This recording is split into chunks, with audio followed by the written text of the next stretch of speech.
Mes chers amis, quelle merveilleuse scène de l'Évangile où notre Seigneur ordonne à ses disciples de faire asseoir la foule sur l'herbe comme si la table était préparée.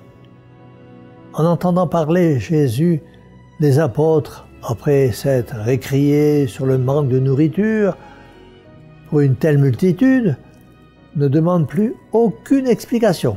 Ils obéissent, rangent l'auditoire par famille et par ordre. Notre Seigneur fait alors apporter en sa présence les 5 pains et les 2 poissons. Puis, levant les yeux au ciel, il les bénit et les multiplie. Et tous en mangèrent autant qu'ils en voulurent. Dans l'ordre général de la nature, le même miracle se réitère lorsque chaque année, la terre se couvre de nouvelles récoltes avec les grains que le laboureur a jetés dans son champ. De fait, mes chers amis, multipliez tout d'un coup les pains entre les mains des apôtres ou fécondez lentement le grain de blé dans le sol sous l'action de la pluie ou du soleil accuse une égale puissance. L'un n'est pas plus difficile ni plus étonnant que l'autre, tout simplement.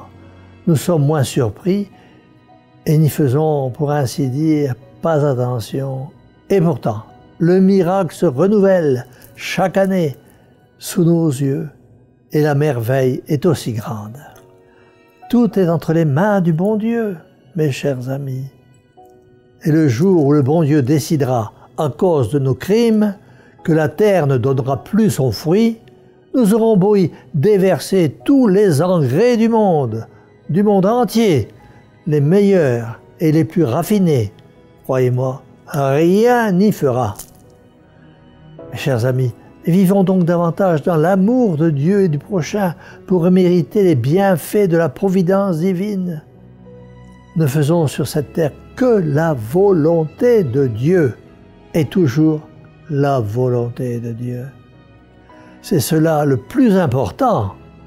On se demande pourquoi tant de calme, de sérénité se reflétait sur le visage des saints.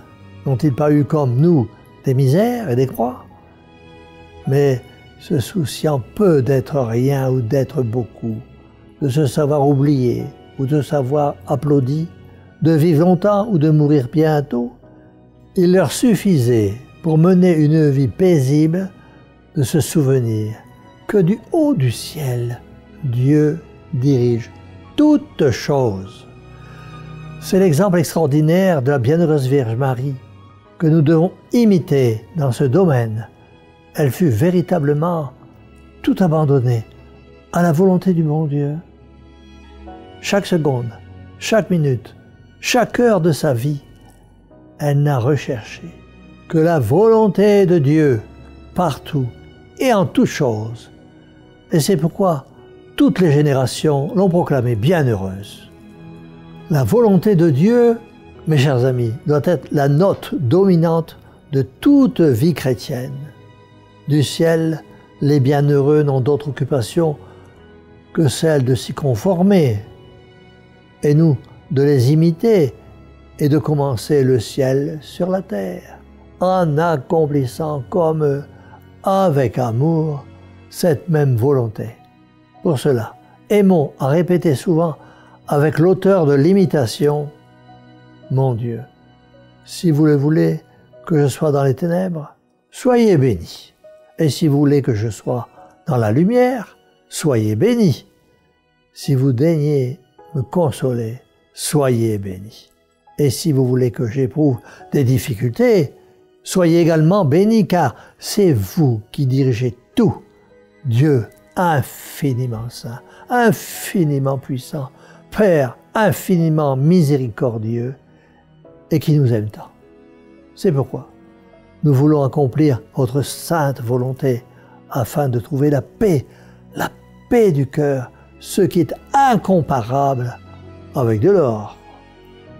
Alors, demandons à Marie, qui a toujours fait la volonté de Dieu, Mère au cœur douloureux et immaculé, sauvez-nous. et que la bénédiction du Dieu Tout-Puissant, Père, Fils et Saint-Esprit, descende sur vous tous et y demeure à jamais.